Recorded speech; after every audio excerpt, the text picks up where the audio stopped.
In these days, aren't we all looking for some safe, some sacred, some holy ground? Some holy ground where we can rest, where we can be comforted, where we're surrounded by those we love. We can be closer than 6 feet and without the need to wear a mask to hide our faces.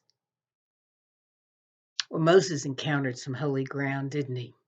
When he went to inspect a bush that was burning, but not being burned. A conundrum for us on this side of the heavenly kingdom, but nothing out of the ordinary for our God.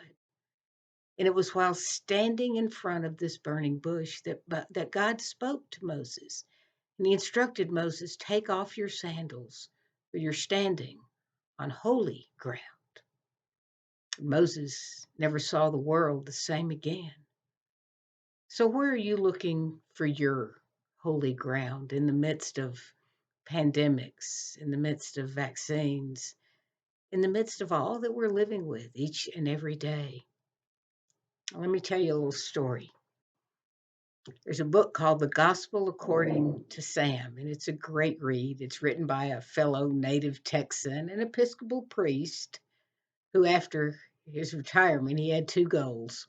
One was to own a bar, and the other was to be a surfer in Hawaii, both of which he did. He writes with an uncanny humor and a beautiful outlook of God's work in the world. And Sam is his soulmate. Sam is an Airedale who, as a pup, received some terrible burns in a house fire. After the fire, well, Sam couldn't lay down because his belly was burned. He couldn't see because his eyes were almost blinded. His nose was burned off, and his ears were burned so badly they eventually had to amputate them. The end result, according to his master, was that Sam was now cuter than ever before. And instead of looking like an adorable Airedale, he looked like an adorable teddy bear. But we have a lot to learn from Sam. See, Sam's story, it's a story of love. He never quit loving his master, and everyone who knows Sam loves Sam. Sam's story is a story of neighbors loving neighbors as they were his rescue team. See, the neighbors ran toward the fire and not away from it. And Sam's story is a story of God bringing people around us with the gifts and graces and skills that we need. According to his master, it took many vets and many dollars for Sam to be healed again.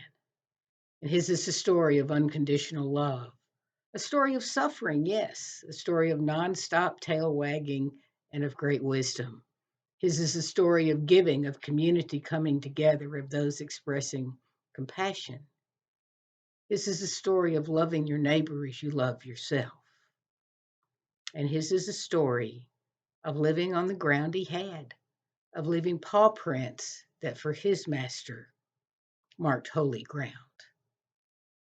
See, this is a story of living through the storms of our lives, but not going it alone.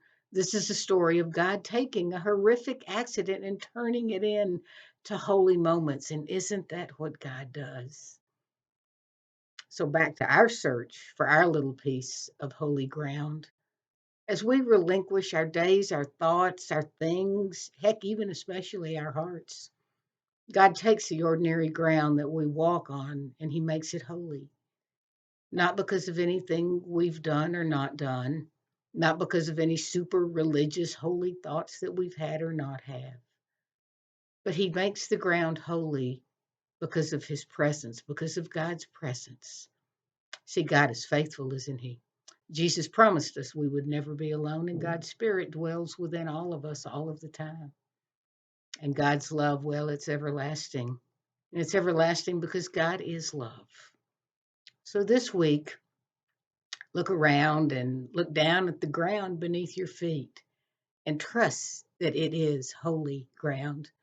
Just as Sam's master sees his footprints as holy paw prints, this week, may you see the footprints of others and your own footprints as footprints of God at work, footprints of walking on God's holy ground.